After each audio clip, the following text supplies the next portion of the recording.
I'd like to call to order the Charter Township of Chesterfield regular Township Board meeting to order for Tuesday, October 14th, 2025 at 7 p.m. to order.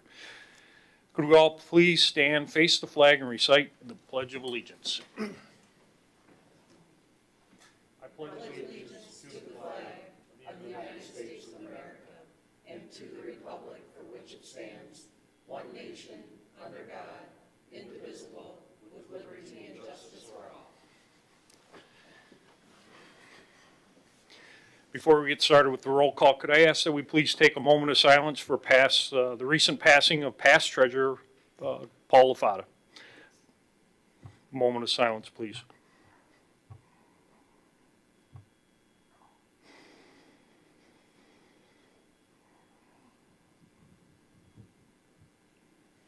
Thank you. Item 3, roll call. Clerk Berry.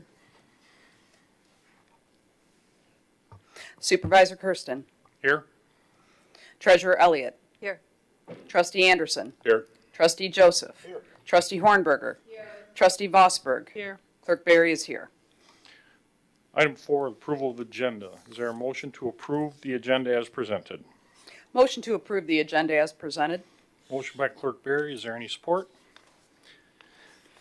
Supervisor Kersten will make a motion to support.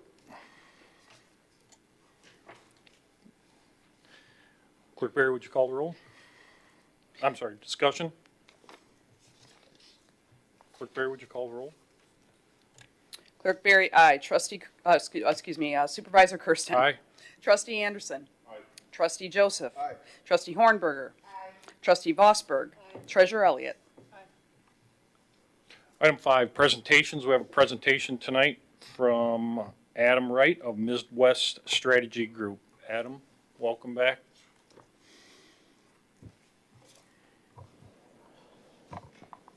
Good evening, everyone. It's good to be here with you, bringing you news from Lansing. Not necessarily all the best news, but news nonetheless. Okay. So, budget. It wasn't on time. We hit the deadline for the end of the budget year on September 30th, and the legislature, with the governor, passed a 7-day continuation budget. They did that on the early morning hours of October 1st. And then at 4 a.m. on October 3rd, they passed an $81 billion state budget for the next fiscal year. So we were able to get it done, shut down only for a few hours without the continuation budget, and they finished it up in the early morning hours. Some of the highlights that they're looking at, that they've said that they are proud of in the budget, is they are taking nearly 2,000 positions off the manning table. They called ghost employees. These were just positions within various departments that were on the manning table and not filled, and so they removed a lot of those. They also had earmark transparency, so anybody that got a special project in the budget had to make sure that their project was put on a website for public display so people could see what the projects were about, and also they had to provide some sort of testimony publicly in committee so that taxpayers could see what this project was all about. And next, they did a lot on road funding and taxes. And the big thing that they've tried to do for years is get additional dollars, dedicated dollars, for roads throughout the state. The big thing that they did was remove the sales tax off of gasoline and increase the gas tax, because the sales tax revenue didn't all go to the roads, where the gas tax revenue will go all to the roads. And so that's one big thing that they did. They also increased the marijuana tax by 24%. So there'll be a 24% wholesale tax on marijuana products. This, they estimate, will bring in $420 million.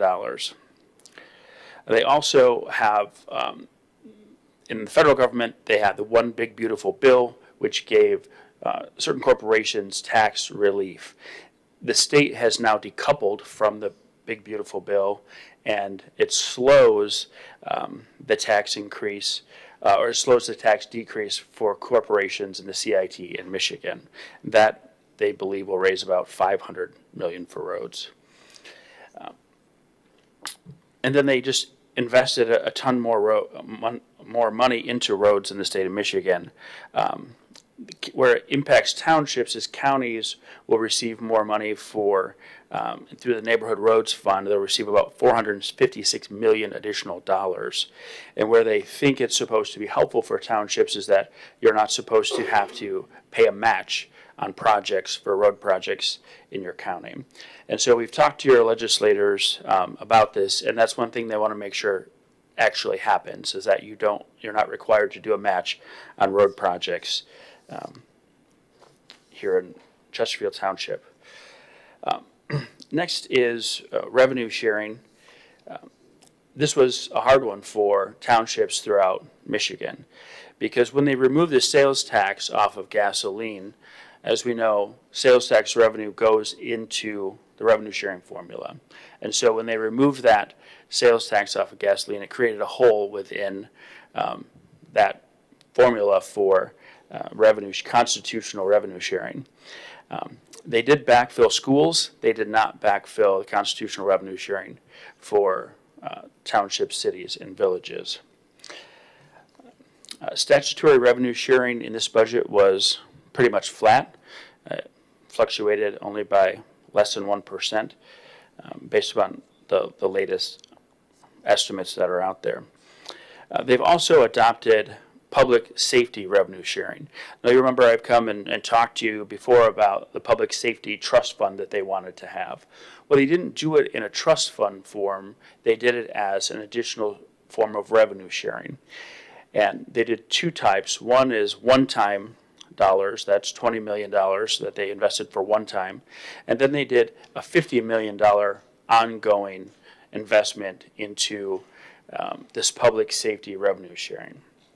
So it is interesting, though, it's ongoing dollars, but it does have language in there. It says it's the intent of the legislature to have this ongoing revenue for 3 budget years.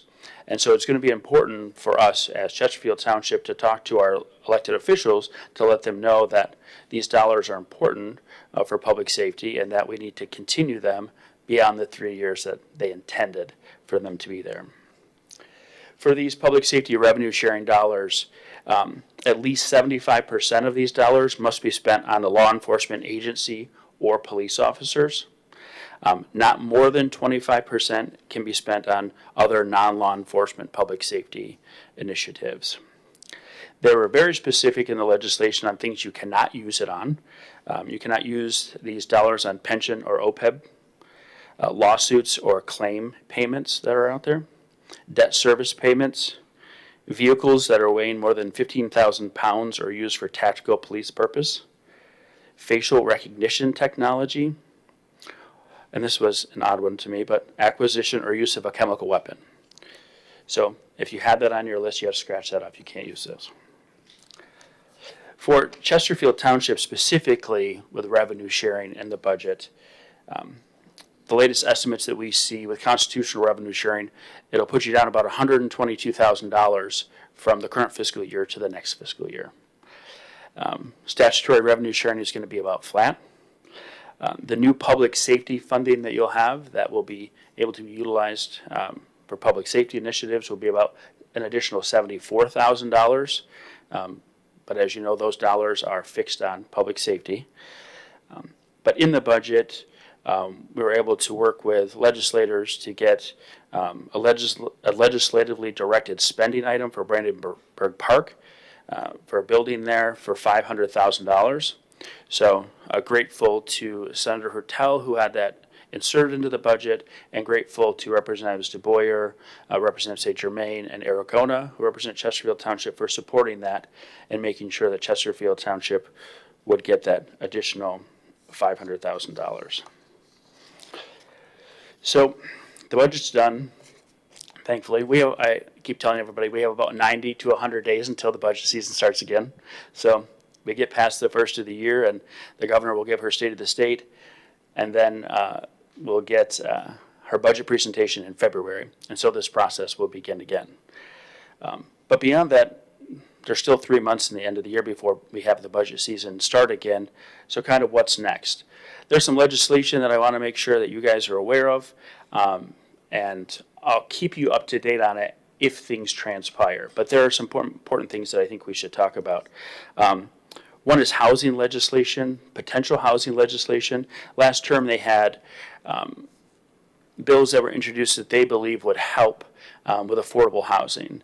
The problem is that it was local preemption. It took away townships and cities' abilities to do a lot of zoning for themselves, and it gave specific things that you would no longer have control over. So some of the things that I wanted to highlight for you are, it would permit duplexes as a use by right in single family residential zones. It caps mandatory parking requirements at 1.5 spaces per dwelling unit for residential developments.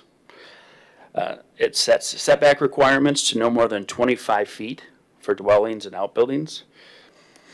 It sets maximum lot size requirements to a lot size of no greater than 5,000 square feet. And it allows for accessory dwelling units on properties with existing single-family homes. And so some of these things may be good ideas that you would want to adopt as a township, but that's a conversation that you should have here at the township level, and that they shouldn't be making those decisions in Lansing for you and telling you this is what you should do. Because ultimately you're elected to decide what Chesterfield Township looks like, and that's why you're sitting in those positions. Next is the Disabled Veterans Property Tax Exemption Fix. This is something that is currently being drafted, and we're working with stakeholders in Lansing to come up with a fix for that. And the fix basically is that you should no longer bear the financial burden of what the state passed, and the state should bear that burden. And so we are working with legislators now to draft something. It's going to be about $75 to $100 million a year. And so we are talking about phasing that in, because that one hit to the budget is not appealing to the state budget office and the governor's office and other folks. And so if we can phase that in, that fix in, and start getting money back to local governments for this exemption, that's the goal that we're trying to do. They also want to try to do a supplemental budget before the end of the year. I joke because I'm like, the regular budget went so well that we need to do a supplemental one, but they want to look at a capital outlay budget for colleges and universities, and that's a lot of infrastructure money that will go for them. But there are also some fixes within the state budget that they just passed that they need to implement, because they've obviously found things that weren't 100% accurate. So that's some of the things that they will be looking at in a supplemental budget. As part of the entire budget agreement, the governor, Senate Majority Leader, and Speaker of the House agreed to do something with economic development. So the SOAR package, the strategic outreach, and reservation fund is gone. It's defunded. That will no longer be there. Mega credits, the Speaker wants to get rid of. And they want to have a program that the acronym is HIRE, and that is High Wage Incentive for Regional Employment Program. And this is similar to what Governor Snyder did with the Good Jobs for Michigan program when he was in office. And if what we're hearing is correct, and it's going to be structured after that, that would allow businesses to capture a portion of new employee income tax that's normally withheld, that would be given to the state. So they would be able to keep that for new employees. So we expect some sort of movement on that, because that was an agreement between the principals and Lansing. And finally, next year, as we get out of this, it was a very contentious year in Lansing with the budget, and we move into January, and I said budgets are going to start again. But it's also, as Clerk Barry knows, an election year, right? So the governor, Secretary of State, Attorney General, U.S. Senate, U.S. House, State Senate, State House are all up for election. Everybody is. So the ability to get a lot of big things done, I think, is limited. But hopefully getting the budget done in a timely manner is part of that. But also, there are several ballot initiatives that voters could be looking at next November. And so some of them could really impact residents and impact local governments.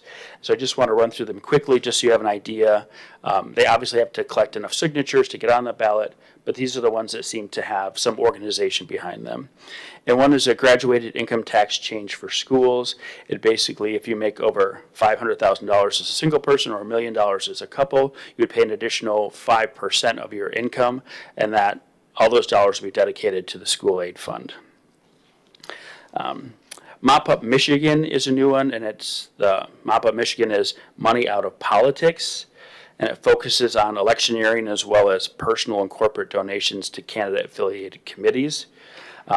It's largely focused on utilities and state and local government vendors.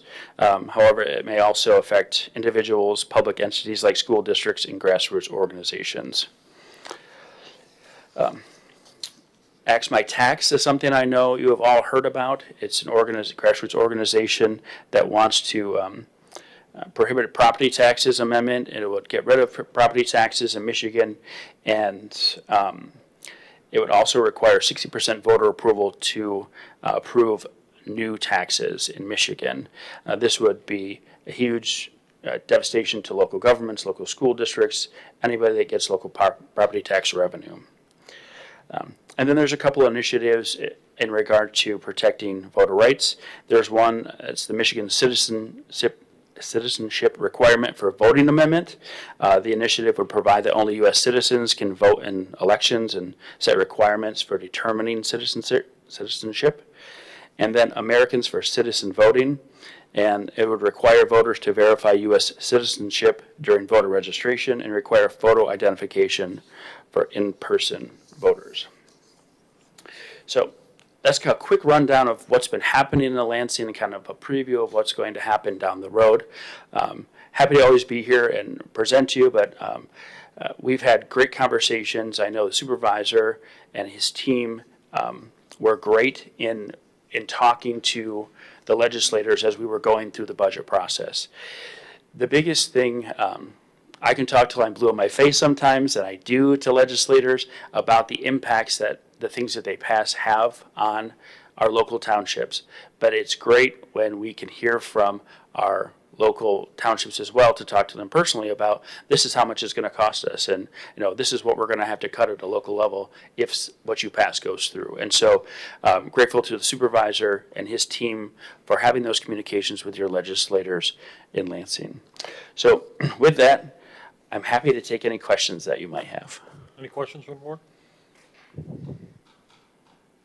Thank you very much, Adam. Appreciate it. All right, thank you. Do you want to touch on the Eagle meeting request?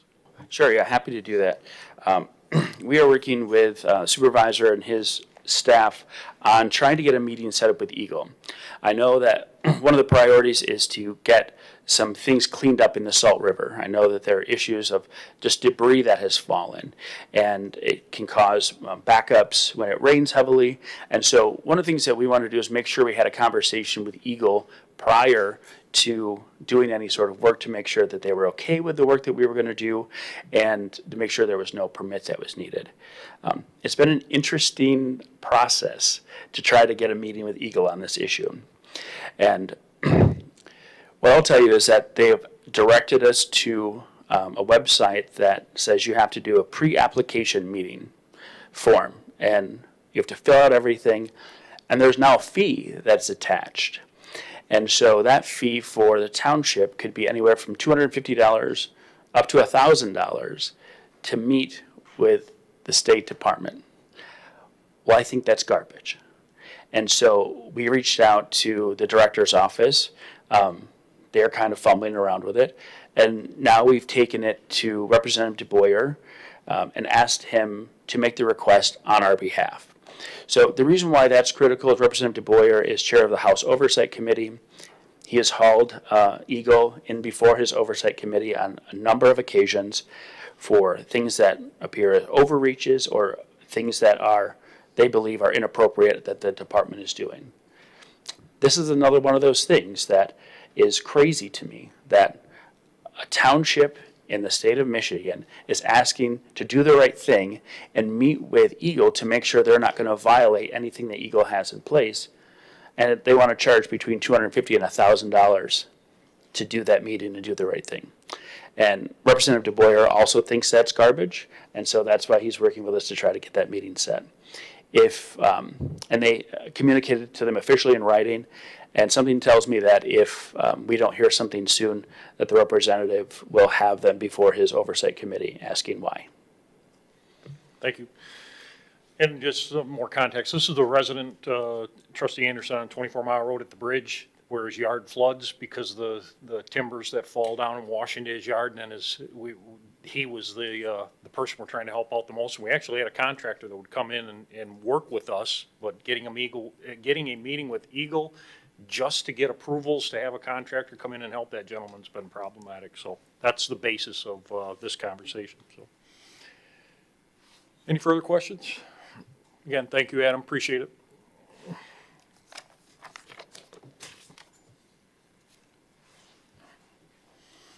Ms. Vanderson, Director Vanderson. Thank you. So Adam was talking forward heading into winter. I'm going to bring us back to summer for just a little bit. The weather's nice enough that we might still be there. August 7th through the 10th, we hosted the Cheers to Chesterfield Festival featuring the Bassmaster Elite Tournament. During this 4-day festival, we saw the largest increase to Brandenburg Park attendance that we saw the entire year of the park. So I want to give you a very overview snapshot of the impact that event had on us locally. Working with our community partners, we're able to provide that bigger snapshot now that the full data is available to us. And so to give you an idea, these were the items that we had at the festival that weekend. Obviously, the International Bass Fishing Tournament took up the majority of our time with the early morning kickoffs and the afternoon weigh-ins. We had people that came simply just for that, and they actually traveled out of state to be there, so that was nice to see. Plenty of local folks that came out as well. Travis Pastrana came through with one of their tournament sponsors. He was there on Saturday signing autographs, and I think he eventually headed out to Raft Off as well. Fishing fans, like I said, locally came in, but they were also far. We had 100 anglers that were a part of that tournament. They brought the field down on Saturday and then again on Sunday for the final day. Back at the park, we had the opportunity to kind of complement this tournament and provide our own version of a festival. And so we did several different activities, but a youth fishing tournament, kids zone with live animals and crafts, live bands, beer service, vendor tents, and food trucks that were out there all 4 days of the event as well. Friday night, we held our fireworks show. On our version of it, on the festival side, that was our most well-attended evening. But again, the weather helps us out every time, and so that was a nice weather night, and so we had plenty of people out there. Macomb County every year provides us a snapshot of Brandenburg Park. They use a program called Placer Labs.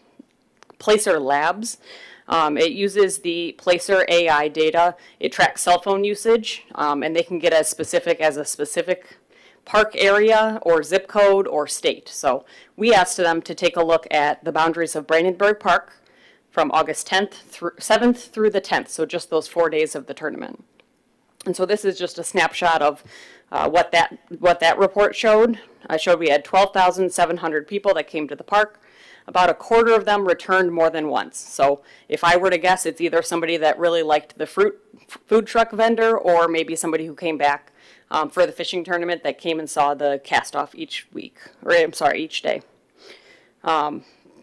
And the next one is a snapshot that came from the bass tournament themselves.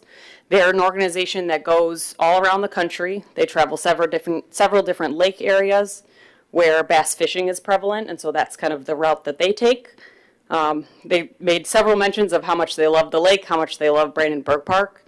They were excited with the abilities that we had to host an event of their caliber, and so they were happy with us off paper as well. On paper, this is what their numbers look like. Similar to us, they saw the 12.8 was their attendance count using the same type of data. But they also look at people who come digitally to their program. So not everyone can travel with them across the country, but they had folks that tuned in on their live stream, they tuned in on their website, and definitely through their social media pages as well. So as you can see, they had a bigger impact than us across all of their platforms. Their total impact they're showing is 6.1 million views from individuals who clicked it. Macomb County chose to do a deep dive into this event using an impact study. They looked at Chesterfield Township, the Macomb County-wide metrics, and then also Metro Detroit as an entire region. They specifically looked at how this event during the time frame April 7th through the 10th. We know people came sooner and stayed later. You could see the fishermen a week before and a week after still fishing on the lake, but they specifically looked at those 4 days, and they were looking at hotel revenue, convenience store numbers, gas stations. Everything on that list is something that they saw that was impacted by this event in the area. And so I can provide a bigger summary. They also have it on the Macomb County website. But their impact is that the festival infused $1.13 million into the local economy, with a total local impact of $3,152,947 in the Metro Detroit region. So an incredible, significant impact that we were able to bring. Overall, our department was very happy with the impact that this event had. Our attendance numbers, obviously the economic impact is even bigger and radiates throughout the region. Although the days were long, it was certainly worth our time to do so. So thank you to the board members who support our endeavors in Parks and Recreation program. Without the support of our board that we have, we'd be unable to do our jobs. And our job is simply to provide the quality entertainment, maintaining a sense of community that Chesterfield Township has grown to love through our community events. Thank you. Thank you. Question, real quick, Michelle, from Trustee Vosper. Thank you, Mr. Supervisor. One of the things, that first slide that you don't have to go back to, but the first slide you showed with all the activities that we provided in the park, that also includes the partnership with the Anchor Bay Chamber of Commerce, right? Because a lot of those events we wouldn't even be allowed to do. The beer one especially. We don't have the licensing to do that sort of thing.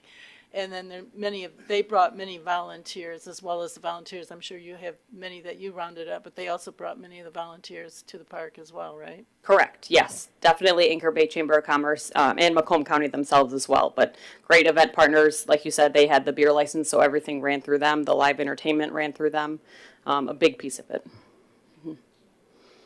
Thank you for the report. Any further questions? Thank you, Director. Department reports from the board. Anyone? Trustee Anderson. Thank you. Yeah, a few comments from our October 1st public safety meeting here. Cadet Balish is doing outstanding work in the police academy. She will be graduating October the 16th. She and police officer Hunter Askew will be sworn in at our next meeting October 28th. As of October 1st, one cadet, one police officer, and one part-time firefighter are in the pre-employment testing phase. 2 certified officers from other departments are also in the process of employment within our department, police department. One part-time firefighter was scheduled to start on October 4th. Additionally, several background checks are in progress for part-time firefighters as well as police officers. Chaplain Felice was going to begin the part-time counselor's position on October the 9th. The exterior of our police building, they were doing on October 9th, an official walkthrough was scheduled, a punch list to see how things were fleshing out there. On October 1st, there was the ribbon cutting at the fire station at 23 and Baker for the murals. Beautiful, good, well attended. And I'll defer to Mr. Trustee Joseph. Thank you. Yeah, just a couple of quick additional.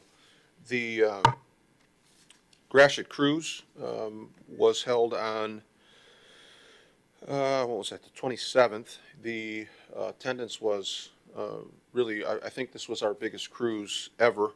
And Chesterfield PD, of course, played an integral part of making sure that the events ran smoothly. Their 5K required some assistance with the traffic control. had great public safety presence, at the cruise, and the open house. The fire department hosted their annual open house, corresponding with National Firefighter Week. Outstanding attendance there, a number of just phenomenal exhibits, and I think the attendees got an opportunity to see a live exercise. Half our station emptied out to attend to a fire in the township, which required mutual aid. So those in attendance got to see New Baltimore, screaming down 23 to assist Chesterfield Fire. But it's clear that when our public safety teams are in public, they are supported and loved. Was abundantly clear during the cruise, and certainly on Sunday during the fire open house. The amount of families that come to the fire station, not just to take pictures with firefighters and partake in the activities, but so many times throughout the day.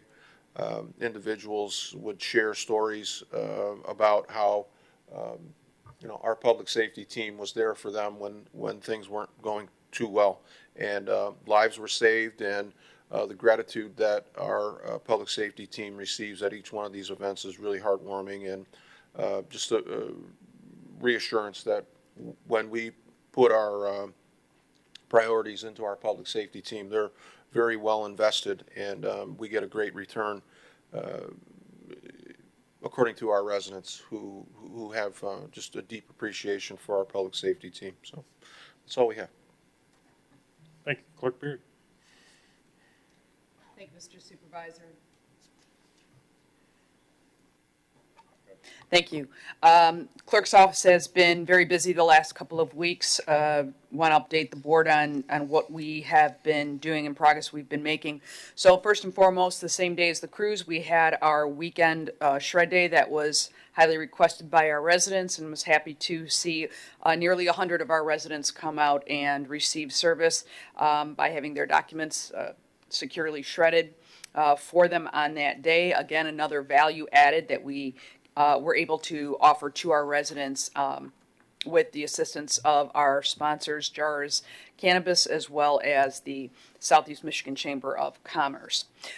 In addition to that, the clerk's office has been busy conducting meetings with many of our departments in an effort to standardize many of our folder structures and naming conventions of files. This is in preparation for our anticipation of bringing on board our upgraded Laserfiche program, making sure that searchability and ease of use is properly prepared for. All of the departments have been very cooperative, asking very good questions, and we have been managing individual concerns or issues with each of them. We do have more scheduled for this week, and I think there's one into next week, but been very, very productive on that front. So taking as much time as we can here over the next couple of months before we start kicking off into election season to get all of our records, protocols buttoned up and ready for implementation next year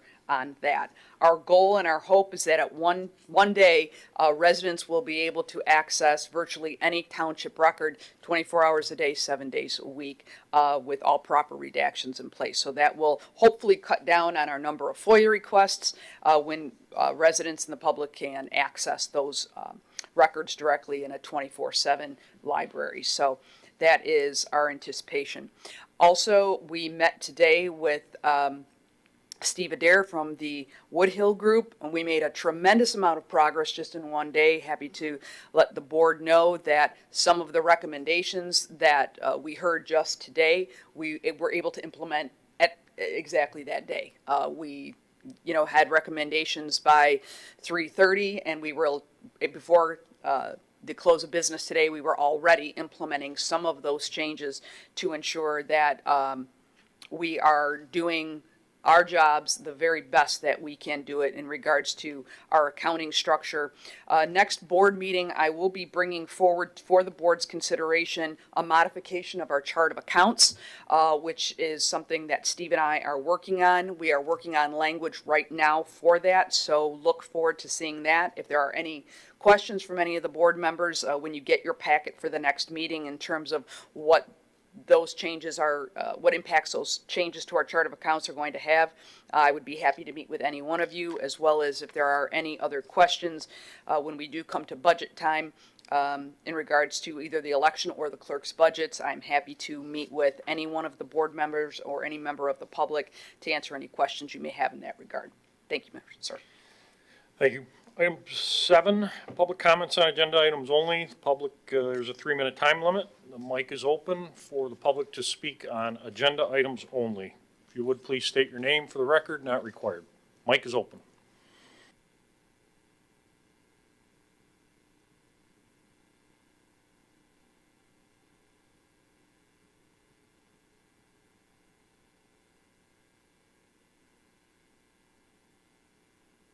There we go. I'd like to comment on the consent agenda item E, which is a pump for the lift station on Sutton Road. Before I get that, thinking of the silence requested for Paul Lafata, I think knowing his advocacy for Fifth Amendment rights, probably be more appropriate if you allowed more talking from the public instead of 3 minutes, expand that. I'm sure he wouldn't sit here for 3 minutes listening to silence for himself. He'd rather hear people speak. But getting back to the pump, this pump, looking at it, the background on it, it was repaired apparently right after the floods of 2022, when that whole system failed. I ended up with water in my basement. Other people did. Tim Monicati did. My people across the street did. And that whole system is probably 35 to 40 years old. I remember those pumps were replaced right after I moved there. It needs to be replaced. The one pump, lift pump on Miller Court was put in about 4 or 5 years ago. It cost $500,000. Now the other two, the one on Sutton and the one on near Cotton Road, are all aged. And it's a weak link in a chain. Everything that flows out of the sewage from all the streets running toward Jefferson flows through there, and they pump that stuff down toward 21 Mile Road. Any one of those pumps fail, and the whole system backs up. I ended up with a couple, 3 inches of water in my basement. Cost me $35,000. FEMA didn't pay anything. I put a claim into you guys. You didn't pay anything. Claim government immunity. And even your insurance agent told me, go ahead and sue us. You'll never get it back. The money it'll cost you. Let's do something right here. There's a lot of homes in there that are affected by this, and it'll still be affected. Make it a regular project. Rebuild the whole thing. There's 4 pumps in each one. The controls are ancient. We noticed after the last flood, there was a lot of money spent before and after on money for the parts for the controls. Rebuild that system. There's a lot of people that suffer when that thing goes down. Take this and just analyze it instead of voting for it. Talk it over. What should really be done with it? Cost you $1 million for both of them, maybe a little more, but it's well worth it.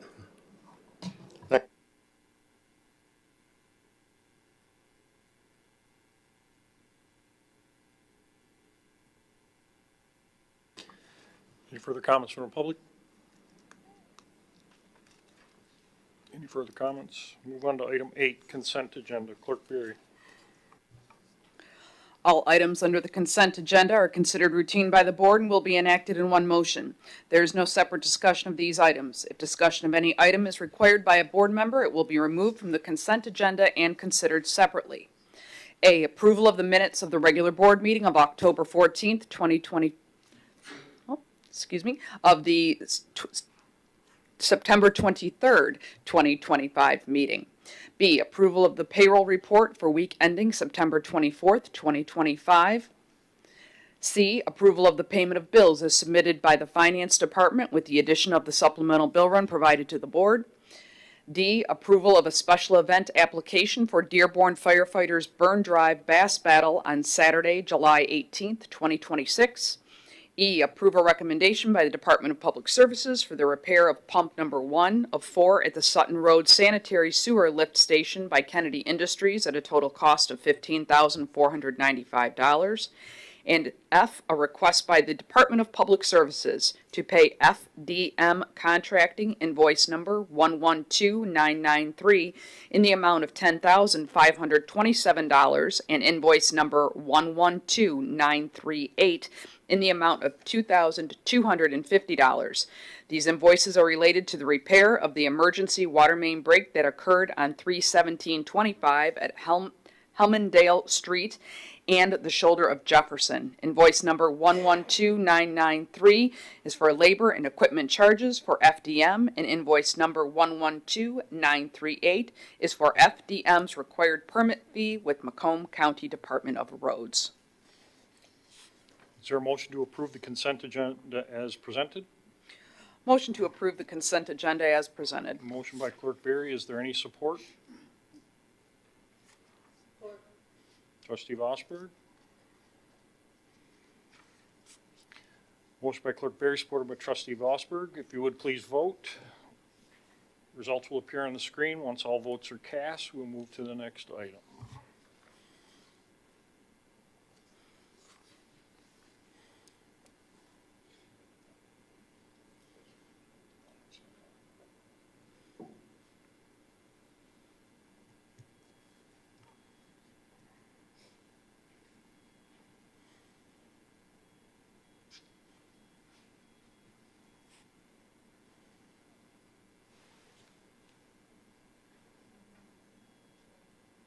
Missing a vote?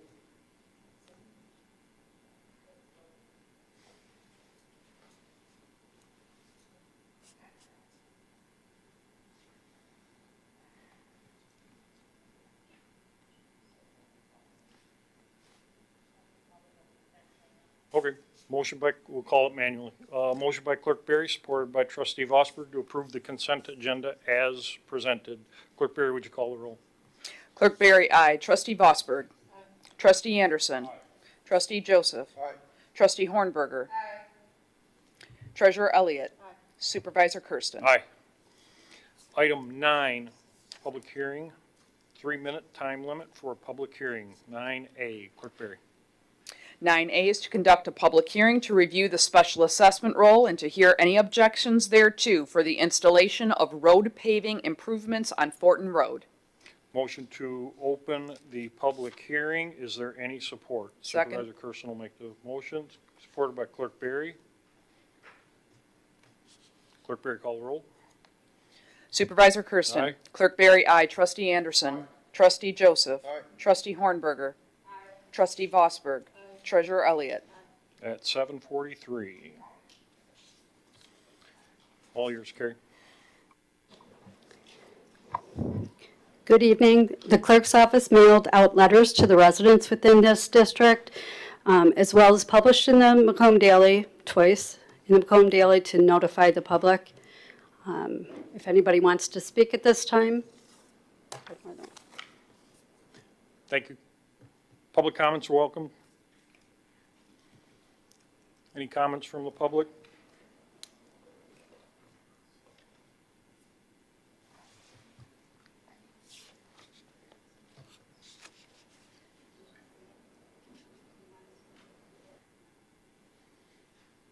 Seeing no comments being made, Supervisor Kersten will make a motion to close the public hearing. Is there any support? Second. Clerk Berry. Clerk Berry, would you call the roll? No, she's not. Yeah.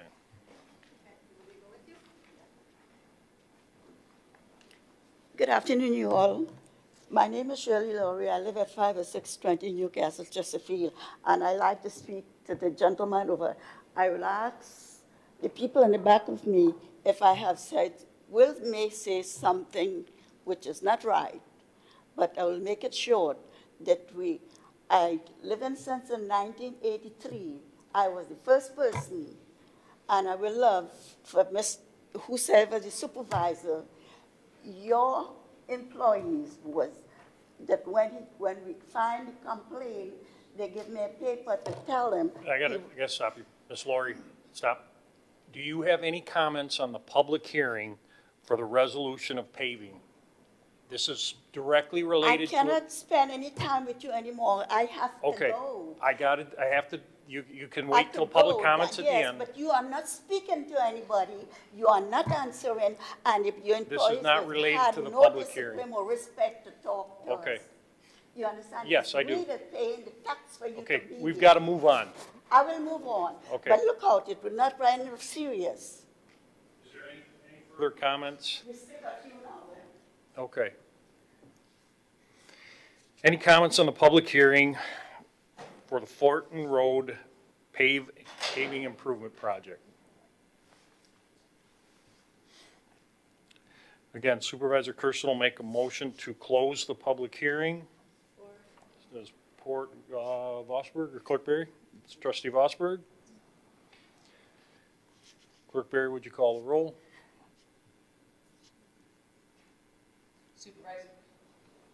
Supervisor Kersten. Aye. Trustee Vosper. Aye. Trustee Anderson. Aye. Trustee Joseph. Aye. Trustee Hornberg. Aye.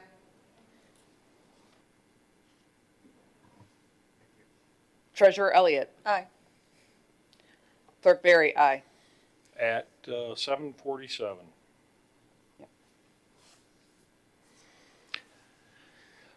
Item 10A, the regular agenda. Item 10A is to adopt resolution number 5, 2025-31 for the Fortin Road Paving Special Assessment District, SAD, confirming the special assessment role and providing for collection in annual installments for a 10-year period. To also determine the interest rate to be applied to unpaid installments at a rate to be determined by the board not to exceed 8% per annum. So moved. Motion by Trustee Joseph, supported by Trustee Vosberg. Carrie, go ahead. Again, this is the final special assessment to confirm the role and to determine the interest rate. So it's up to the board to determine the interest rate for all unpaid balances. Okay, I'm going to go back to the original motion. That will include the interest rate if the board chooses to change it or alter it. Again, discussion for board.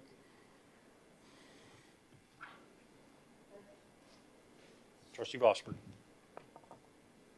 What the rate has rate historically been? 5%? Generally, yes. The last special assessment we did was 5%. Edgewater, yes. And what was that? Was it based on any amount that we had to borrow? It was not bonded. We did not have any interest expense that we had to pay. We have other expenses, administrative expenses, but we didn't have to borrow any money. It was suggested by the treasurer. I mean, for the last SAD. Okay. Wondering why it's not stated in here? In the resolution, it has 5%. Oh, it is in the resolution. But Why- that's up to the board if they'd like to change All that. right, I see what you're saying. So, are there some other circumstances that we should consider regarding the interest rate? I'm asking anyone here on the board.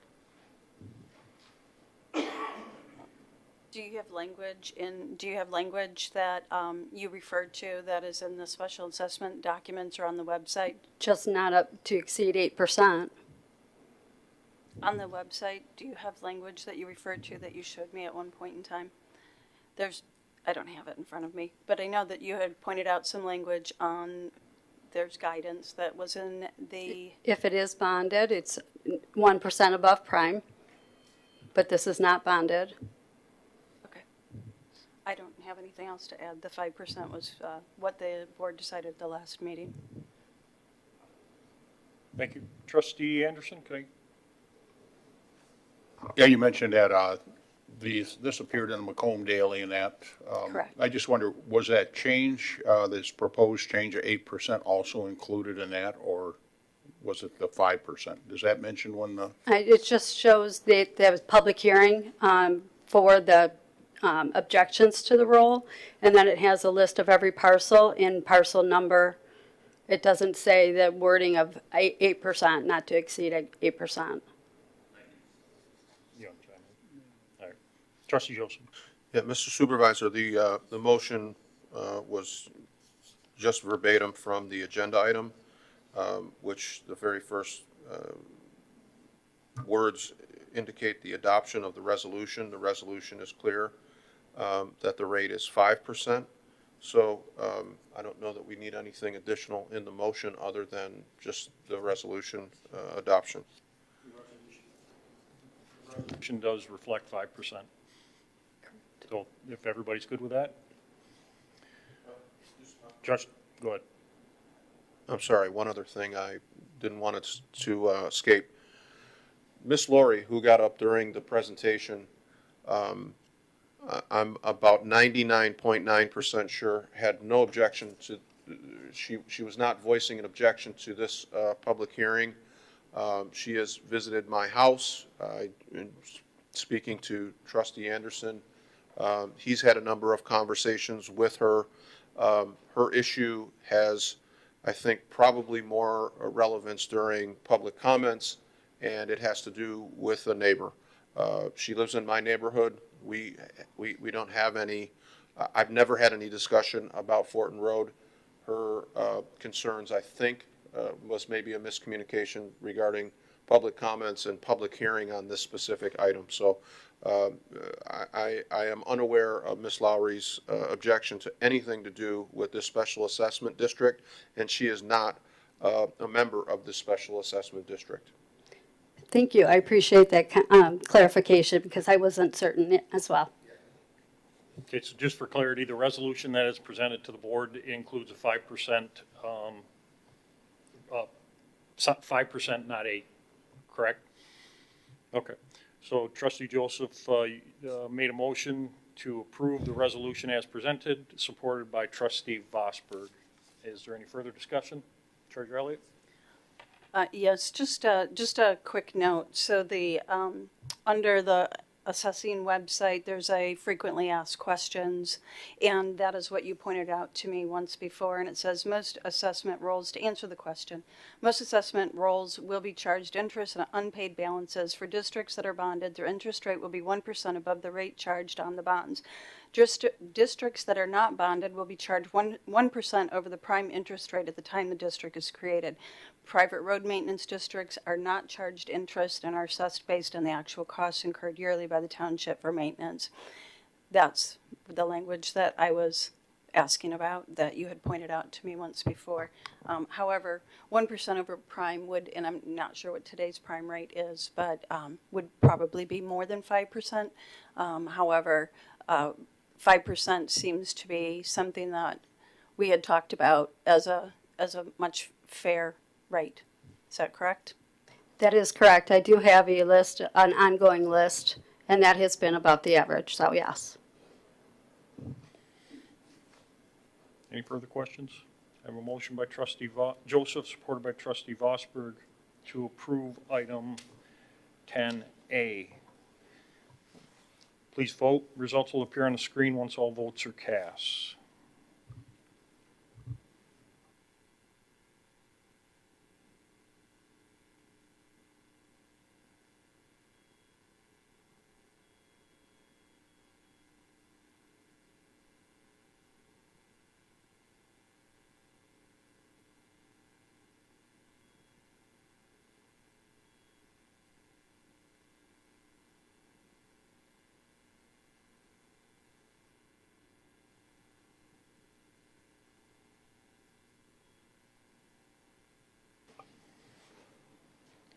Item passes 7-0. Item 10B. Item 10B is to approve a recommendation from the Sidewalks, Streets, and Pathways Committee to award a contract modification for the Altman Road Sidewalk Gap Project to Stafford Landscaping in the amount of $35,235 with a total project cost of $49,734.03. Is there a motion to approve? Move to approve. Motion by trustee Vosberg, supported by Supervisor Kersten. Mr. O'Connor. Good evening. This proposed sidewalk is on the west side of Altman, south of 23 Mile Road, and it would connect two existing sidewalks. It would fill in a gap between two existing sidewalks. Questions from the board? Any questions from the board?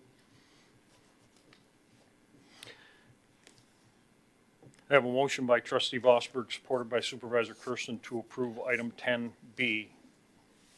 Please vote. Results will appear once all votes are cast.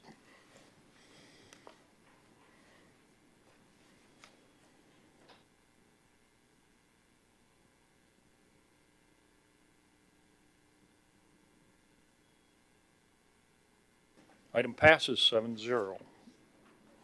Item 10C. Item 10C is to approve a recommendation to purchase a CAT mini excavator and attachments in an amount not to exceed $104,839.75 and to approve a 2025 budget amendment of $29,839.75.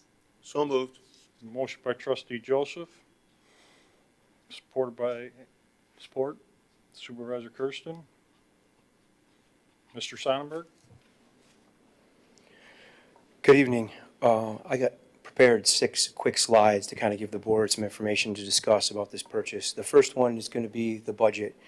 So the 2025 capital improvement plan detailed an expenditure for a John Deere tractor in the amount of $75,000 to be purchased in 2025. And also detailed an expenditure for a mini excavator of $150,000 in 2026. After much consideration, the decision was made to forego the John Deere purchase in 2025 and replace the 2025 purchase with the anticipated 2026 mini excavator by year-end 2025. The impact to the budget is an increase of $29,839.75 and a decrease to the 2026 anticipated CIP of $150,000. You can see how it was laid out in our capital plan.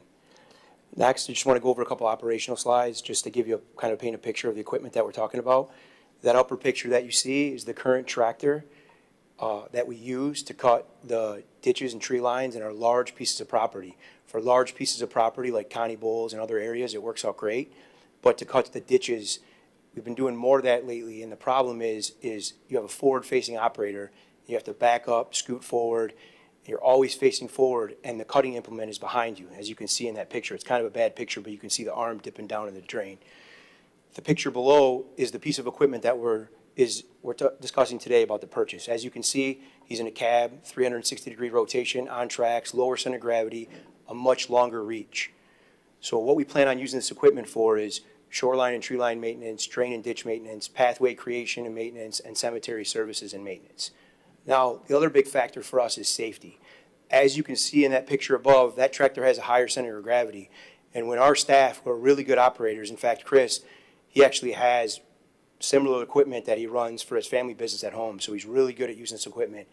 That equipment with the center of gravity, when you get close to that ditch, you tend to slide when you try to reach behind the trees, as you can see in this picture. And once again, you can see when you're trying to face forward but cut backwards, it becomes difficult to do what we're trying to do with it. So you can see to the right, that's a smaller piece of equipment than what we're asking for, but similar. We used several of these when we were doing our shoreline project just to test them. It has a thumb where you can pick up rocks and move rocks for a shoreline. Also, a whole list of additional safety features that we don't have in our current equipment. For example, as simple as a backup camera and other things, but as simple as a backup camera is a big deal, as you know all too well in your vehicles. Next, just to give you an idea how much drainage and ditch property we cut, you can see the yellow line represents the drain here at our office, which is about 3,780 lineal feet, about 3/4 of a mile of drain just at one property, much more at Pollard. And then you can see the tree line, which is 4,920 lineal feet, and that's just at one site. And like I said, there's more at Pollard and other sites, but I just kind of wanted to paint a picture when we're talking about drains and ditches, how long just at one site they are. As you can see, it's included in your package. We provided a really detailed breakdown of our RFP process.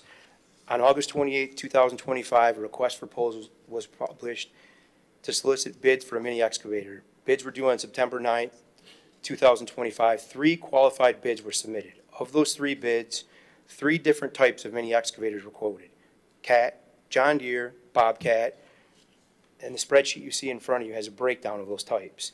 After comparing the bids and options of each machines and offers, the team felt the Cat excavator through McAllister was our best option. I know this is hard to read, so I'm going to break it down real quick. The sheet in the yellow is the Cat, the green is the John Deere, and the blue is the Bobcat. The price is all those similar when you break down the details and the buckets. Everything you see highlighted was included in this purchase under that purchase price that we're talking about today. The things that weren't, like you can see in the 2 to the right or left, they had some additional options. We also added a 5-year CAT service plan where they can wirelessly log into our equipment and troubleshoot before we have any issues. There's also 3 buckets that come along with it, and one of the big sells for us is if you do take the time to look at this sheet, you'll notice that the flail mower, which is like a cutter head that you can grind trees and debris with, where you reach over those fence lines, the CAT version was over $12,000, and every other one was half that price. Well, there's a reason for that. The CAT one that was included for us is far superior to any one we tested. We did try each one of these pieces of equipment. We took except for the Bobcat. We tried the John Deere. We had the manufacturer bring it out. We drove it. We tried the CAT. We drove that. And our team unanimously decided that the John Deere was the one for us. So equipment-wise, and I apologize, this is hard to see again, but you can see this is a breakdown of our F&O equipment from everything we have, just a quick snapshot, from leaf blowers to generators. Those few first columns, or the few pieces of equipment on the far left, are newer pieces of equipment. You can see the Bobcat piece of equipment we really got, the golf cart, and the Gator. You start to slide down, and we got some older equipment. That 120 blue tractor is one of the pieces of equipment that will be going away. That was from the 80s. So that's the one piece of equipment we'll be eliminating, and we'll be putting this piece of equipment in its place. We still plan on keeping this mower that we have. It's paid off, and we plan on using it for big parcels of property. We might as well drive it until we have problems with it. We have had recently 2 issues where we brought it in for service, a fuel issue that's getting fixed now, but all minor stuff. So we plan on keeping that tractor in service for now. Any questions? Thank you, sir. Questions from the board? Questions from the board? I have a motion by Trustee Joseph, supported by Supervisor Kersten, to approve item 10C. If you would please cast your votes electronically, the results will appear on the screen when all votes are cast.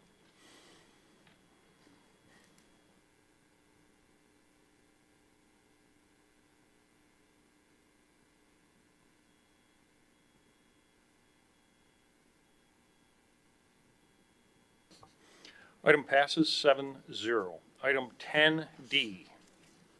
Item 10D is to approve a recommendation to purchase a Texas Pride 25-foot gravity tilt trailer in an amount not to exceed $16,545 and to approve a 2025 budget amendment up to $16,545.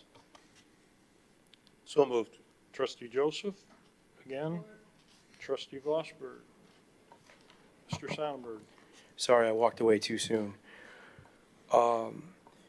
We posted an RFP for this unit on August 20th, requesting for proposals to solicit bid for a heavy equipment trailer. Bids were due on September 9th. Of the 3 types of trailers that were quoted, Texas Pride, Trailer King, Holton trailer, you can see the attached spreadsheet to kind of break down those items. After comparing the bids and options of the trailer brands, the team decided and felt the Texas Pride trailer was the best options. 2 bidders provided prices for the Texas Pride, $15,000 and $18,000. The team had been discussing options directly with the manufacturer. The bids were compared directly to the manufacturer's quote of $13,645. Because of the savings dealing directly with the manufacturer, they were asked to provide pricing for additional options: an 8,000-pound winch and a single hydraulic jack. These two options are $1,600 and $1,300, bringing the purchase price directly from the manufacturer back to $16,545. Today's recommendation is to purchase the Texas Pride trailer, gravity tilt trailer, with the options quoted directly from the manufacturer in the amount requested today. Thank you, sir. Questions from the board? Seeing no questions from the board, I have a motion by trustee Joseph, supported by trustee Vosberg, to approve item 10D. Please vote electronically. Vote results will appear when all votes are cast.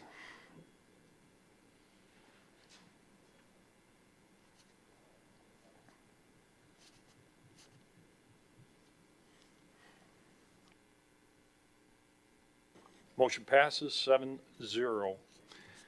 Thank you, Josh. Item 10E.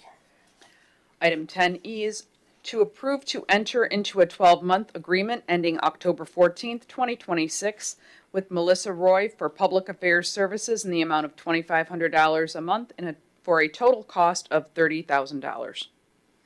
Supervisor Kersten will make a motion to approve. Is there any support? Support. Trustee Joseph. Ms. Roy, welcome. Thank you. Hello, good evening. Thank you, trustees, Madam Clerk, Madam Treasurer. Pleasure to present to you this evening. Let's see here.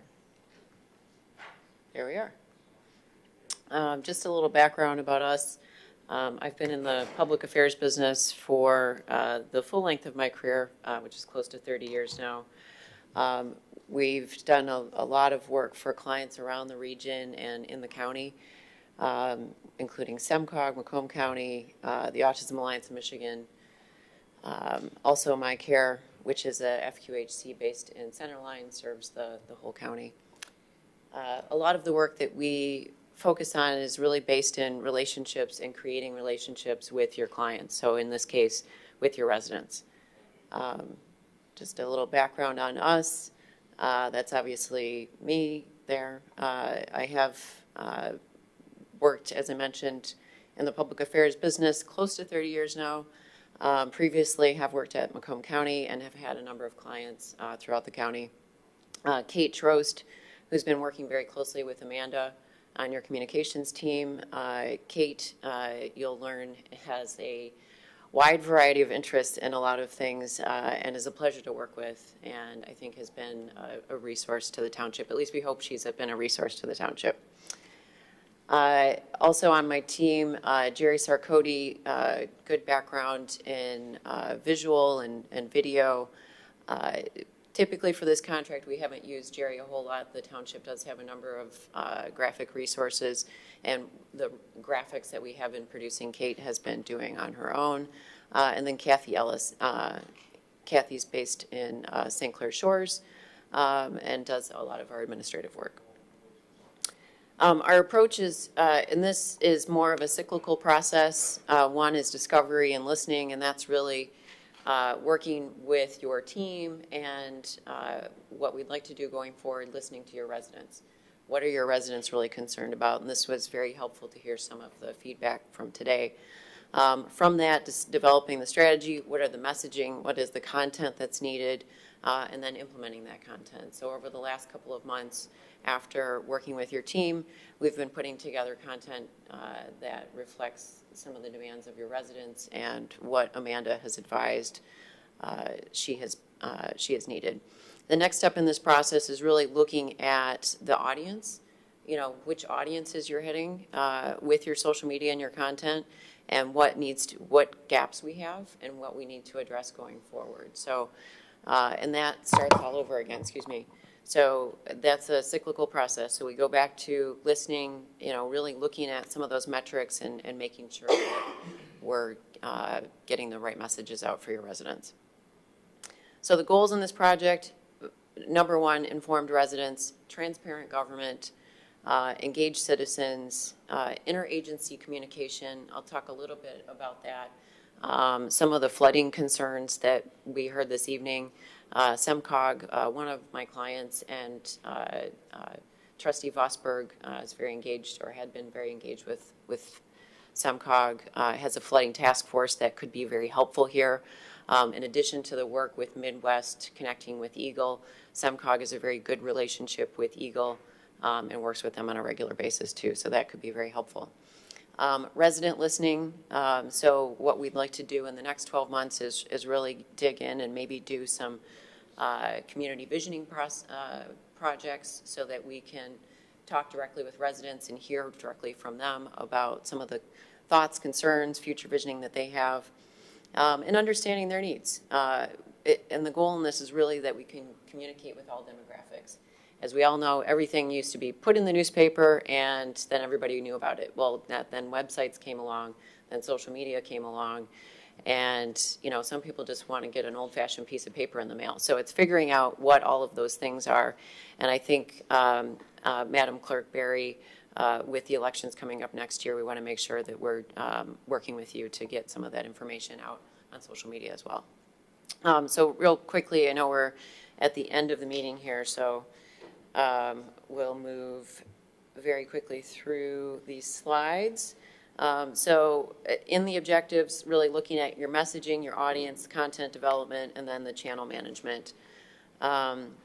We worked with your team, your Parks and Rec team, and a number of folks across the administration to really look at what some of those key positive messages are in the township. Outdoor recreation, obviously, the gateway to Anchor Bay.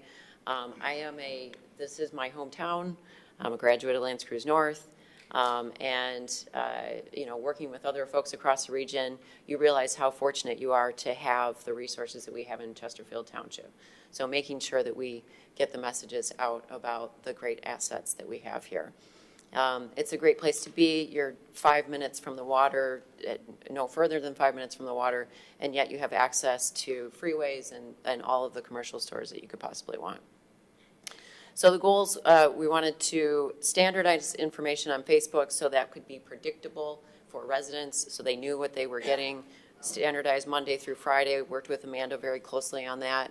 Instagram wasn't heavily used by the township, so we've restarted that, and we'd like to make that more of a presence. We're doing photo contests, a lot of history posts. We'll see those in a minute. So that's a way for your residents to get engaged and to share what they really love about living in the township. The goal on resident communication and resident connection is really making sure that your residents have access to consistent and timely information on capital projects. We'll show you in a minute. Kate dug into all of the capital improvement projects and put together very simple content pieces so that your residents could learn about those and know when those are going to be started and completed. These are some of the samples that we've been working with Amanda on. So the upcoming township meetings, weekly wrap-up, these are posted every single week on a consistent basis. So Mondays, you'll see the upcoming meetings, weekly wrap-up on Fridays so that township residents know what's going on in the township. Project updates, so consistent on construction projects and capital projects that are going on in the township. This is a special project that Kate put together working with Adam at the library, putting together some history on the township. These have gotten, quite a bit of attention, and some of them, if you've got some history buffs we're finding in the township, and they have enjoyed seeing some of those. It's turned out very nicely, we think. The progress at a glance report. So these are the list of projects that our team dug into and analyzed the budget, the progress at a glance reports on the website, and put together a number of content pieces so that they would be readily available for residents. And here are a few samples of that. And the goal in these is really, again, transparent government, making sure that residents understand the project impacts, the status, the timeline, that they're easy to read, that they don't have to dig into the reports. Those are, as you know, complex and difficult to digest. These are very simple, and if residents want more information, they can dig into those links on the website. But these are created so that they're accessible for digital and print communication. So if you want to put these in the magazine, put these in a mailer, this is readily available. Some more examples here. This is a special project that Kate took on her own. So Kate is a wildlife buff. And with all of the nature that Chesterfield and our parks and waterfront offer, there's a bevy of wildlife. So in a couple of visits out to the township, she just started snapping pictures. So these are actual pictures from the township. And she probably didn't even have to research this because she loves wildlife so much. So here's a baby red-winged blackbird, and also got some other examples in here. An egret. I think there's a bullfrog in here. Oh, the squirrel. Sorry, we didn't get the bullfrog in there, but we did get the squirrel. And if you see these online, they also come with animal noises, so bonus on that. Real quickly on the photo contest, this is something that's very popular. You know, everybody's got a phone. Everybody's got a camera now, and everybody's a photographer. But this is a great way for you to see what your residents love about the community. And we've gotten some really good participation. We've had 30 participants to date. We'd like to get that up to 100 by first quarter next year. This is a great way to connect with the community and get digital feedback, and to see what assets your residents love. Where are they going? They're going to Brandenburg Park. They're going fishing. They're visiting the Salt River. They're, you know, they're playing with their kids on the playground. So we did a gardening contest, photo contest, parks photo contest, fishing. Here's some examples from the photos that we've received. And then finally on the timeline, so you can see where we've been, and I'll show you in a minute where we're headed. So February and March this year, we did a little bit of discovery, so really working with your team, talking with Amanda, Josh, Stephanie, Michelle, a number of folks, and looking at, you know, what's needed in the township. In the spring, standardizing those Facebook posts. In early summer, reactivating the Instagram page so we get those photo contests up and running.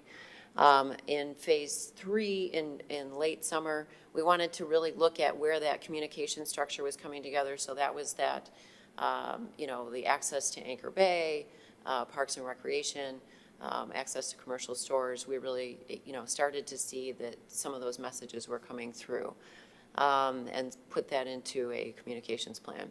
Next phase, really analyzing your audience, seeing which residents we're connecting with, which residents we still need to connect with. So we started digging into that in the social media metrics.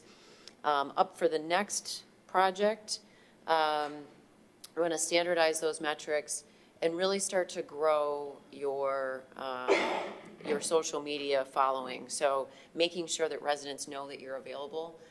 Right now you have a separate Facebook pages and social media pages. We'd like to see those more coordinated, and Parks and Recreation has started to do that together with Amanda.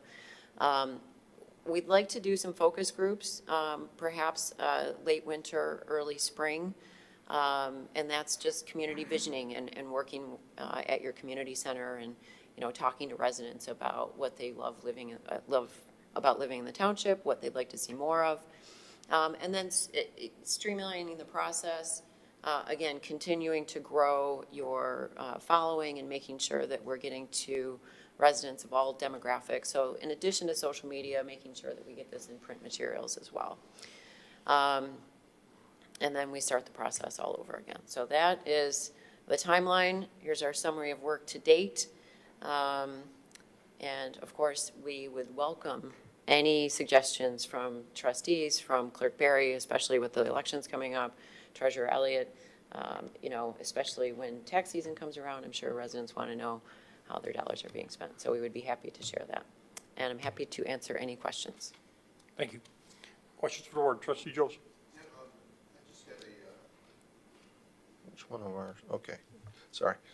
Just had a question and actually a comment. One, I really appreciate the social media presence. I love the weekly recaps, the board meeting recaps. announcements of special events. I noticed that on a number of social media pages, community pages, your work will be shared when somebody asks a question, hey, does anybody know what's happening on, there'll be a traffic update, or this was covered, it's somewhere on the township page. So I do appreciate that, and I've noticed that the attendance at a number of our events, events that are poorly attended, those of us are kind of sitting around wondering where our visitors are, how we could have advertised this a bit better. We don't have that issue anymore. Big Rig Day, for example, just massive turnouts now, and you see the benefit of much more information sharing and being on social media. Point out that this contract is, in essence, a continuation of what we started with as sort of a trial relationship. It expands from 6 months to a year, and you've kept your rates the same, which is much appreciated. And I was wondering, maybe in the upcoming year, assuming that the board approves this contract, and I'm wondering if we might be able to incorporate something in addition to social media. We have a number of times where there are emergencies in the township, major accidents or fires that maybe block traffic, flooding alerts, snow emergencies, multiple things that we would want to get to residents as quickly. And one of the things that I've noticed in other communities are residents can sign up for emergency text alerts. So if they submit a phone number, that there's an automated sort of information delivery, and maybe something that you could help us with in terms of organizing that. Obviously, it would require some coordination with our public safety team, or maybe our DPW, and instances of like water main breaks that cause traffic issues. But residents in essence could sign up for a text alert for notification of those emergencies. We have a number of people that just they don't get their information from social media.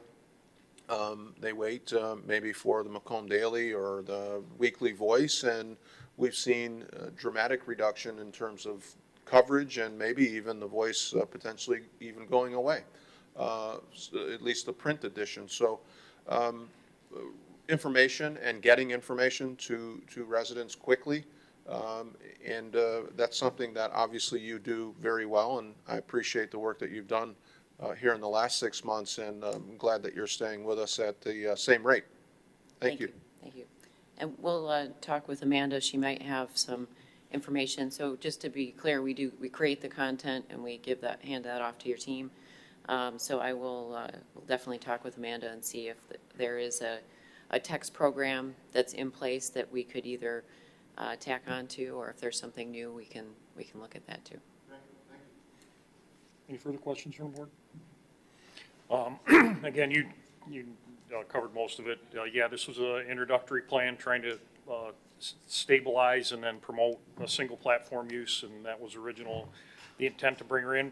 We're not there yet. We're working towards it. I think there's improvements, and what she laid out will help us across the boards. And to your point and comment about notifications on emergency events, yes, and one of the bigger struggles that overwhelmed the staff was our waste management problem, that we were overwhelmed on the platform side of receiving and trying to manage. So hopefully that is resolving itself, but for events like that, I think there's a benefit to this service. So that being said, I have a motion by Supervisor Kersten, supported by Trustee Joseph, to approve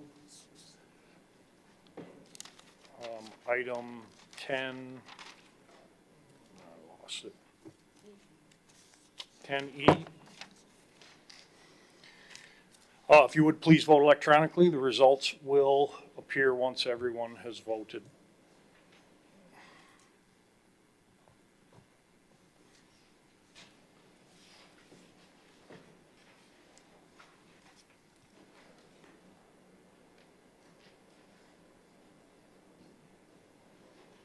Motion passes 6-1. We'll move on to item 11, addendums. There are no addendums tonight. Was it made visible? No, hold on. There it is. Sorry about that. Item 11, addendums. There are no addendums tonight. Item 12, public comments. There is a 3-minute time limit. Public comments, the mic is open.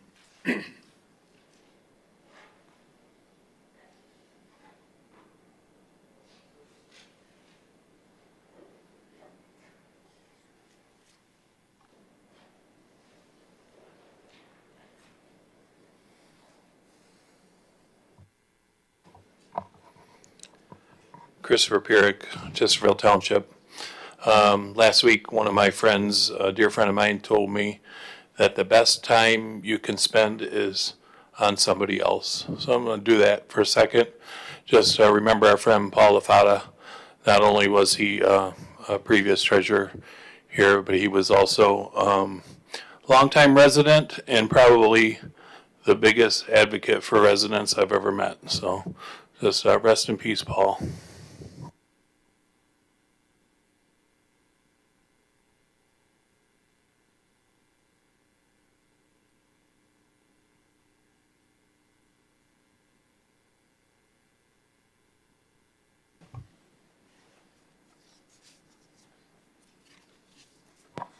Joe Kadich again.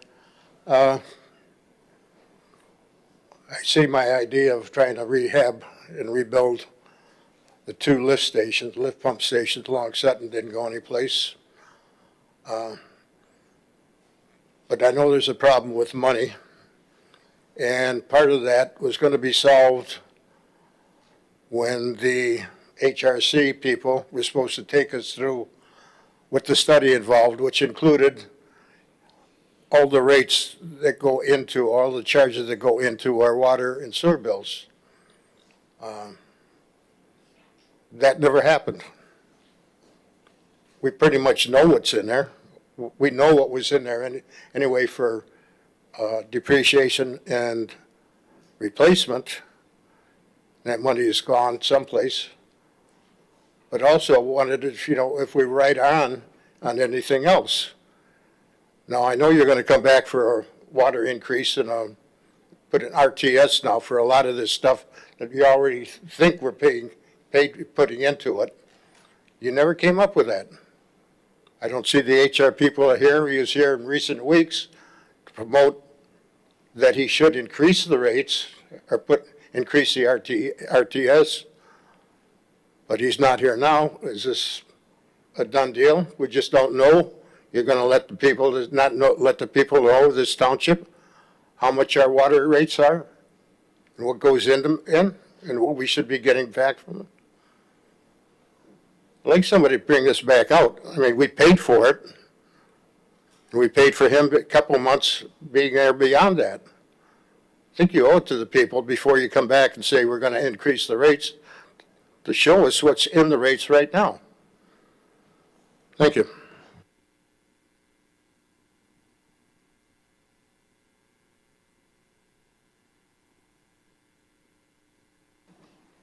Any further comments from the public? I'll bring it back up to the board. Trustee Hornberger, start with you tonight. Trustee Vosberg, good. Trustee Anderson. Thank you. Just to clarify a point, I think a reference was to the former H&R director, not the current one. Saturday, October 4th, we lost our former township treasurer, Paul Lafata. I had a tremendous respect for Paul's fiscal acumen, and I considered him a friend. Mr. Supervisor, I'd like to yield my remaining time to Trustee Joseph when he speaks. Thank you, Mr. Supervisor. As Trustee Anderson mentioned and Mr. Perrick mentioned, Mr. Lafata passed away on October 4th at the age of 76. I do appreciate starting our meeting with a moment of silence to recognize him. Paul is survived by his wife, Mary, his 3 children, Amanda, Paul, and Marissa, as well as his younger sister, Bernadette. Mr. Lafata served in the U.S. Army during the Vietnam War from 1968 to 1970, followed by 4 years in the reserve. He worked as a project manager in the automotive industry for about 30 years, and shortly after he retired, Mr. Lafata became much more active in township government, began showing up at meetings.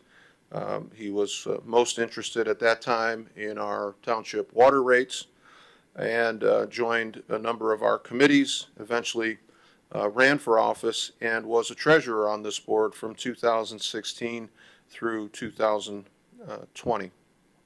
If you knew Paul, you knew that he was a man with a tremendous brain. If you really knew Paul, you knew that his heart was even bigger than his brain. His commitment to his family was probably his greatest attribute. His son-in-law told a story at his service about the difficulty that he encountered when he first met his now wife in terms of finding common ground with Paul. He was typically, stereotypically, kind of nervous and would look for ways to engage Paul. And Paul was very, very difficult to small talk with. But eventually, he appreciated the way that Paul loved him, and the areas of importance were unmistakable. He talked about a number of very sweet moments that he had with his father-in-law, and it was a testament to Paul spent most of his time on the really important things. He loved to talk about his kids. Hank and I were often beneficiaries of his pride in his children, who are all brilliant. His daughter, in recent years, secured a PhD. Paul was out in California attending her ceremony, and the stories he came back with were just those of pride. He spent most of his time during the week preparing for family dinners on Sunday.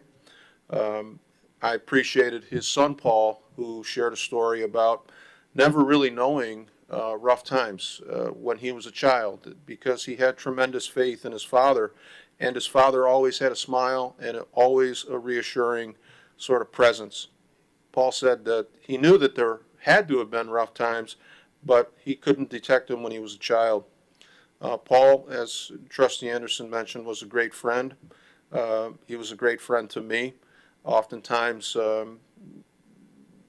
warning me about work-life balance, and Paul had tremendous pressure in his business career, managing massive plants and the stress that it took.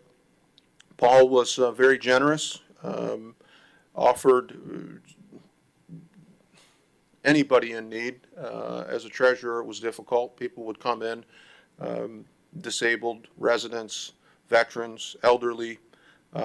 They would try to make arrangements for a water bill to keep from having a service interruption. And I know of at least half a dozen occasions when Paul paid somebody's arrearage to keep their water service in place. He was just that kind of guy. If you made the mistake of mentioning to Paul while you were talking to him that you were feeling a little under the weather, it wouldn't be out of character for him to make an impromptu delivery. He was an amateur chef, I think. There would be a box on the front door with some chicken soup and fresh bread. Hank and I were comparing notes, the amount of times that we were beneficiaries of that, and I know that there were others. Paul had a very difficult time making the transition from the private sector to the public sector. He often referred to his private sector experience as, quote, real world experience, and operated in a world where the shareholders were always willing and most keen on keeping leaders accountable. Paul didn't really compute to him in the public sector, where our shareholders are our citizens. They're not nearly as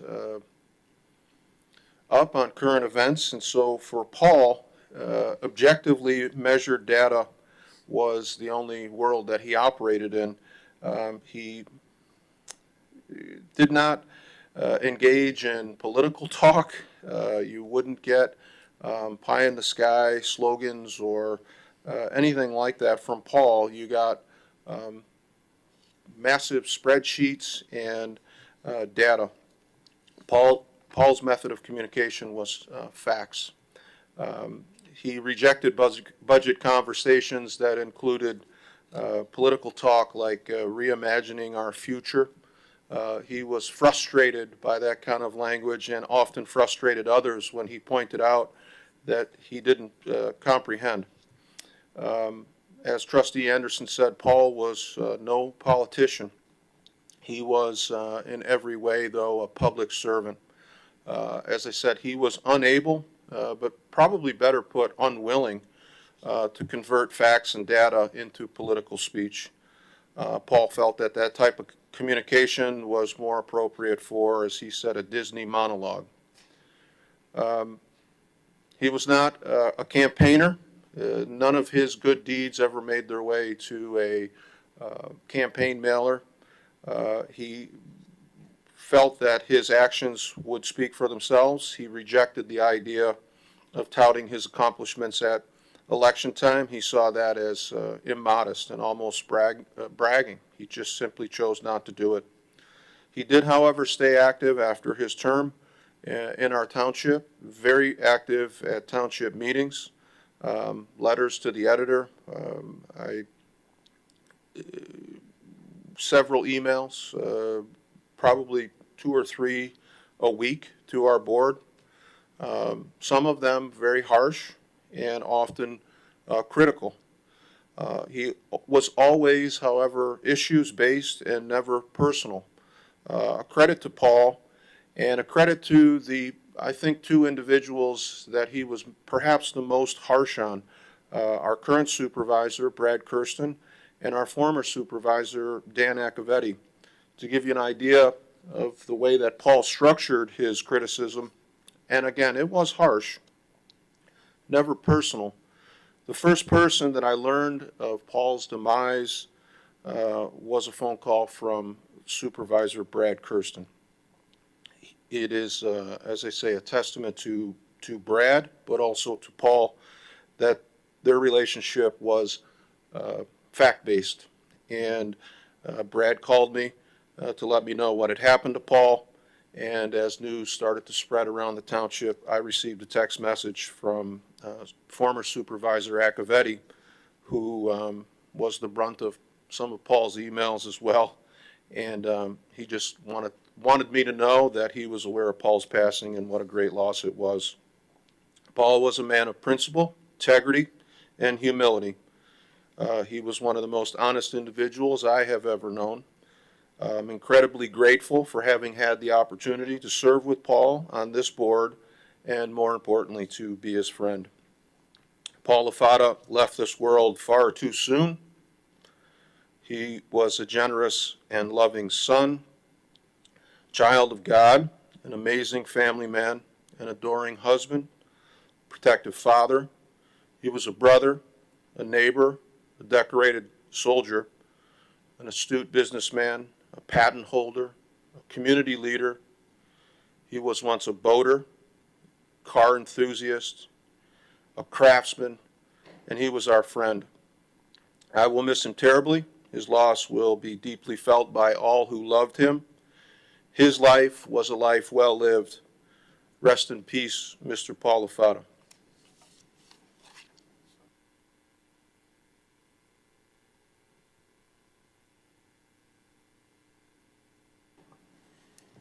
Treasurer Elliott. Clerk Perry. Mr. Supervisor, just to keep my comments brief. You may have noticed there was one no vote on the last item. That was me, and I'll tell you why. This, I will be voting no on any non-essential expenditures until the board has had an opportunity to evaluate the budget. There's quite a number of concerns that have been voiced to me by various individuals, and we're working very hard. I know the supervisor's working very hard on our budget, and there may be some difficult choices to make in the next coming weeks here. And so this is no reflection whatsoever on the service or the individual who was mentioned or was the last item, but any item that is deemed non-essential to township operations, I'll be voting no on if they come before a budget discussion does. I would be welcome to see this item as well as any of the other items presented in the budget and in future budgets.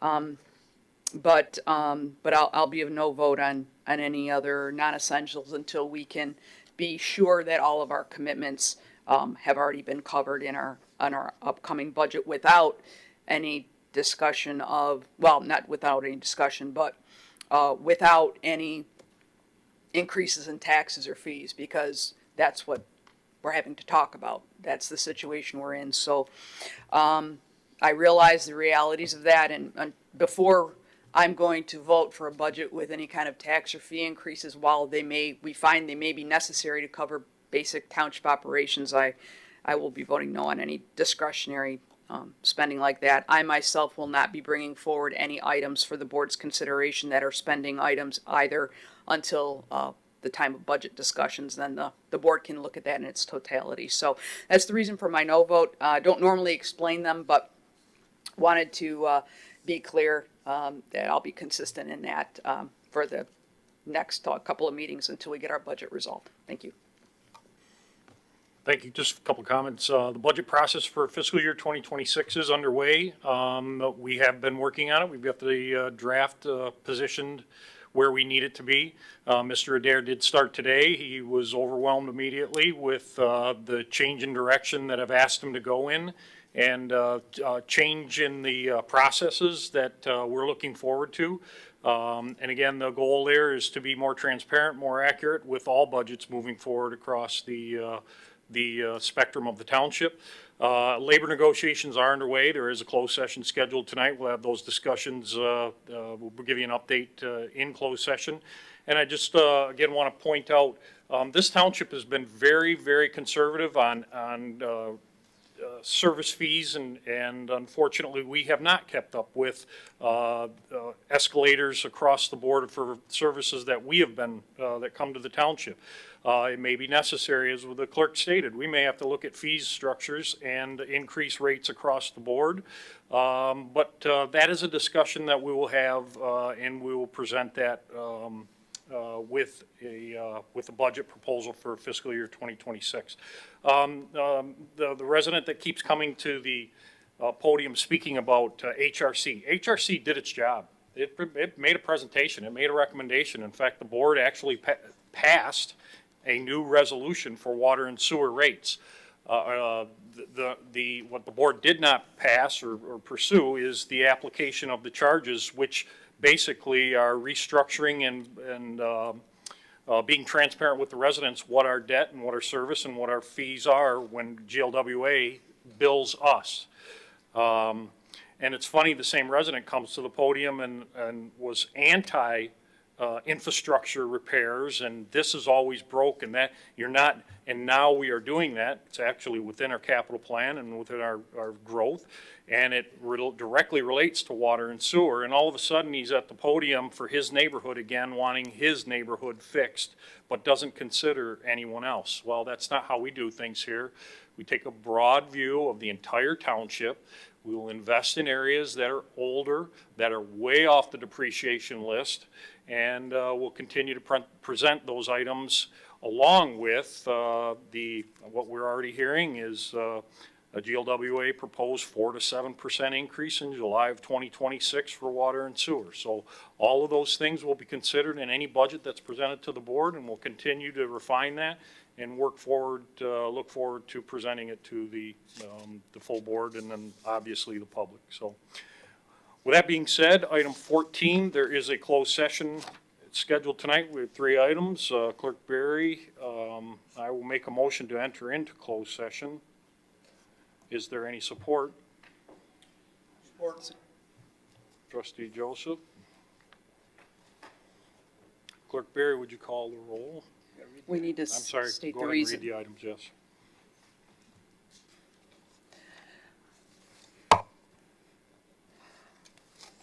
The board will be entering closed session for item A to discuss labor relations strategy pursuant to Section 8C of the Open Meetings Act. B, to consult with Township Legal Counsel regarding trial or settlement strategy in connection with litigation in the matter of Althea Holdings LLC et al. Versus Township of Chesterfield, Macomb County Circuit Court, case number 2025-002753-AA pursuant to MCL 15.268E. And C, to consult with the township attorney regarding trial or settlement strategy in connection with specific pending litigation in the matter of Outfront Media LLC versus Chesterfield Charter Township, Macomb County Circuit Court, docket number 25003297AA, pursuant to Section 8(1)E of the Open Meetings Act. There's a motion by Supervisor Kersten, supported by Trustee Joseph, to enter into closed session. Clerk Barry. Supervisor Kersten. Aye. Trustee Joseph. Aye. Trustee Anderson. Trustee Hornberger. Trustee Vosberg. Treasurer Elliott. Clerk Barry, aye. At 8:46.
Supervisor Kersten will make a motion to return to open session. Support by Clerk Berry. Clerk Berry, call the roll. Supervisor Kersten? Aye. Clerk Berry, aye. Trustee Anderson? Aye. Trustee Joseph? Aye. Trustee Hornberger? Aye. Trustee Vosberg? Aye. Treasurer Elliott? Aye. At 10:51, there are two action items coming out of the closed session. Clerk Berry, do you want to read them? I didn't have them. Mr. Supervisor, I would like to make a motion to authorize legal counsel to proceed as discussed in closed session with a panel consisting of Trustee Hornberger, Trustee Joseph, and Clerk Berry, and Planning Director Palin, in regards to the matter of Althea Holdings LLC versus the Township of Chesterfield, Macomb County Circuit Court Case Number 2025-002-753AA. Support. Motion by Clerk Berry, supported by Trustee Joseph. Clerk Berry, call the roll when you're in. Clerk Berry, aye. Trustee Joseph. Aye. Trustee Anderson. Aye. Trustee Hornberger. Aye. Trustee Vosberg. Aye. Treasurer Elliott. Supervisor Kersten. Aye.